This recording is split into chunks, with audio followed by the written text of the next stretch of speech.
On August 28, 1999, in Manchester Prison, a young man suspected of being a serial killer hanged himself. He made a noose out of a bedsheet and hung it from the iron bars of his cell window, choosing without hesitation to end his life in this way. Before his suicide, he wrote a letter. In it, he expressed to his mother that he could not rid himself of the obsession with killing. The letter read, "I couldn't take any more of feeling like how I do now, always wanting to kill." This young man had once told a doctor in the prison hospital that every night, as he lay in bed, he would think about murder. After his arrest, he had already attempted suicide by overdosing on medication, but he was resuscitated in time. As a result, he was placed in the prison's healthcare ward to prevent further suicide attempts. 2 days before his hanging, a staff member discovered that he had a sharpened toothbrush and had fantasized about kidnapping a female staff member, but he did not succeed. With his successful suicide, he avoided being tried for the murders he was accused of, which included the killing of 3 elderly people in Blackpool and 2 other murders on the Isle of Man. This young man's name was Stephen Oladimeji K. Akinmurele. On March 16, 1978, Akinmurele was born in Nigeria. He was of mixed race, with a Nigerian father and a mother from the Isle of Man in the United Kingdom. Unfortunately, his family was not harmonious, and growing up in such an environment, Akinmurele felt deeply repressed. He tried to mediate between his parents, but his efforts were in vain. When his parents eventually separated, he moved with his mother to the Isle of Man. Upon arriving on the Isle of Man, Akinmurele's mother, needing to earn a living, left him in the care of his grandmother. His grandmother was a very strict person, imposing rigid discipline on him, and even simple relaxation was not allowed. As a result, Akinmurele lived in constant fear and anxiety. In this stifling environment, Akinmurele's mental state became increasingly fragile, and his mind started to become unstable. At the age of 11, Akinmurele began to show violent behavior toward elderly people, such as verbal abuse, pranks, and intense hatred. This pathological hatred seemed akin to a mental illness. Even though Akinmurele often got into trouble at school, he appeared very friendly to his peers and others. It was only toward the elderly that he displayed a strange and hostile attitude. After these incidents, Akinmurele's mother realized her son had severe psychological issues. She decided to remove him from his grandmother's care, quit her job, and began spending every day with him, just to try and help him live a happier life. In May 1995, the body of a 72-year-old elderly woman, Marjorie Ashton, was found in her home in Ballasalla on the Isle of Man. The cause of death was strangulation. In February 1996, a 68-year-old woman, Dorothy Harris, who was partially blind and deaf, died in a fire at Glasson Terrace on the Isle of Man. By 1996, Akinmurele had turned 18 and moved to Blackpool, one of the UK's most popular seaside resorts. At this time, Akinmurele found a job as a civil servant. He worked hard, even taking on a part-time job at a local pub. During the day, he organized documents at the welfare office, and at night, he worked as a bartender. Akinmurele even started dating a woman named Amanda Fitch. However, due to the psychological issues stemming from his childhood, Akinmurele secretly associated with vagrants and drug addicts. He enjoyed mingling with them and soon became addicted to alcohol and drugs. He also developed a habit of stealing and would give the stolen items as gifts to Amanda Fitch. Although Akinmurele appeared to be living a normal life with his girlfriend on the surface, deep down he harbored violent and murderous impulses. In September 1998, a 75-year-old woman, Jemima Cargill, died in an apartment fire on Caunce Street in Blackpool.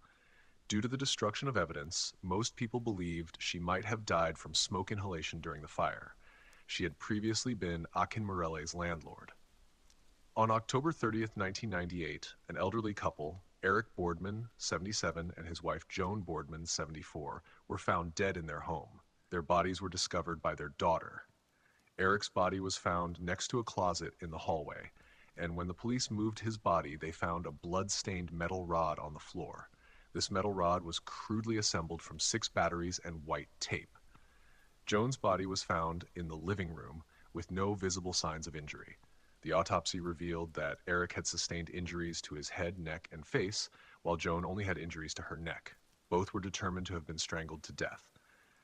Based on the investigation, it is believed that on the day of the incident, the sequence of events likely unfolded as follows. The killer had secretly entered the Boardman's home in advance and remained hidden, unnoticed by the elderly couple. The next morning, when Eric left the house, the killer found Joan resting in the living room and strangled her from behind. When Eric returned home, he discovered Joan lying in the living room with the killer nearby.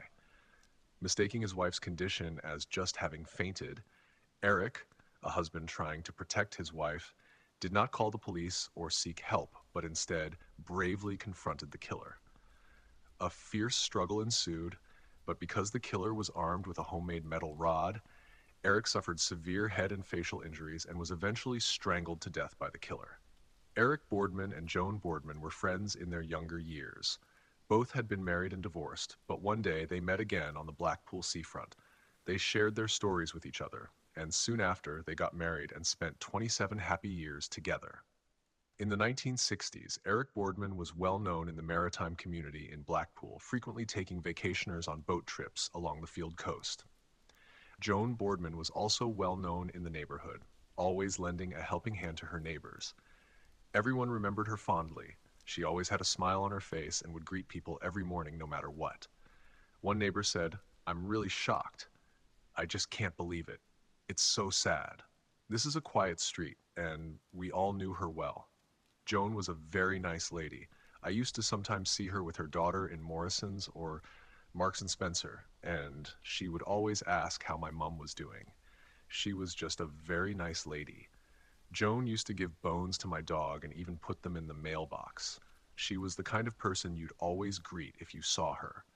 But because of Eric's struggle, the killer's plan was completely disrupted. The killer tried to make their deaths look like an accident by knocking over the closet.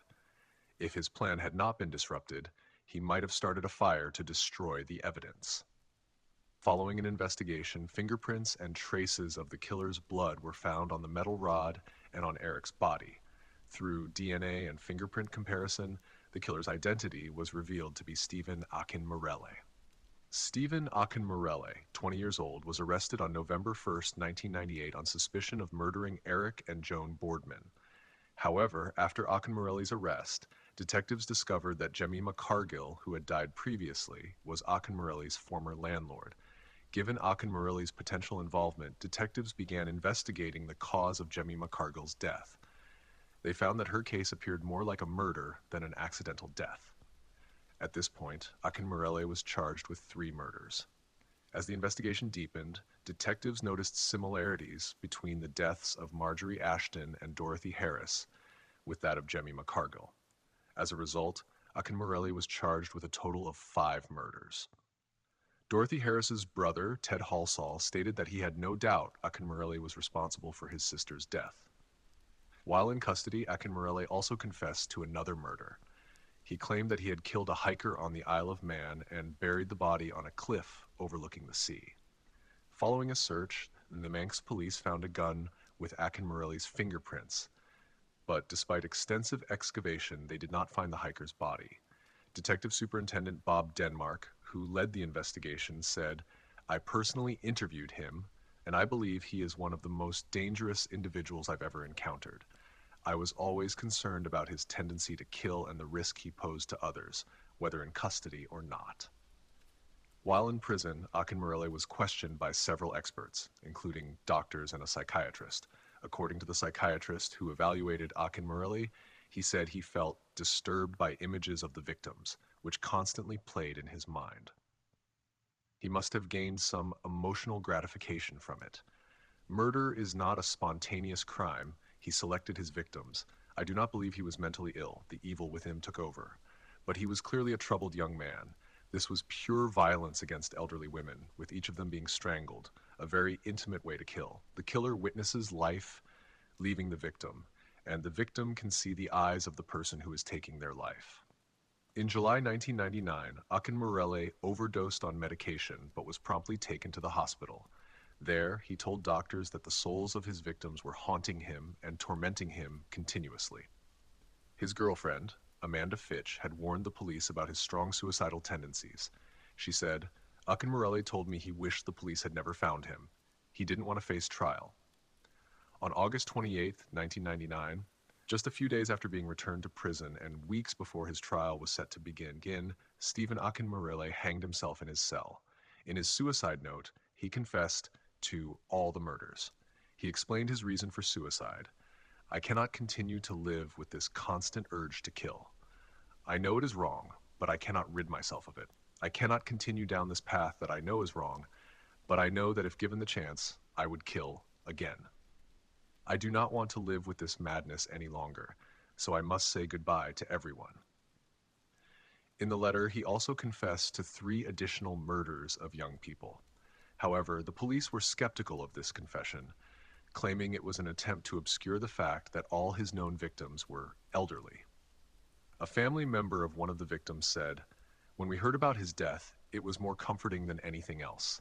The comfort comes from knowing that it's truly over and our family did not have to endure the trauma of a court case. We did not want to know whether he could have been back on the streets in time. We feel sorry for his mother, but from our perspective, I think relief is the best word to describe our feelings." There is a strong possibility that this case has other interpretations. For example, Akinmurele might have been framed due to his mental illness.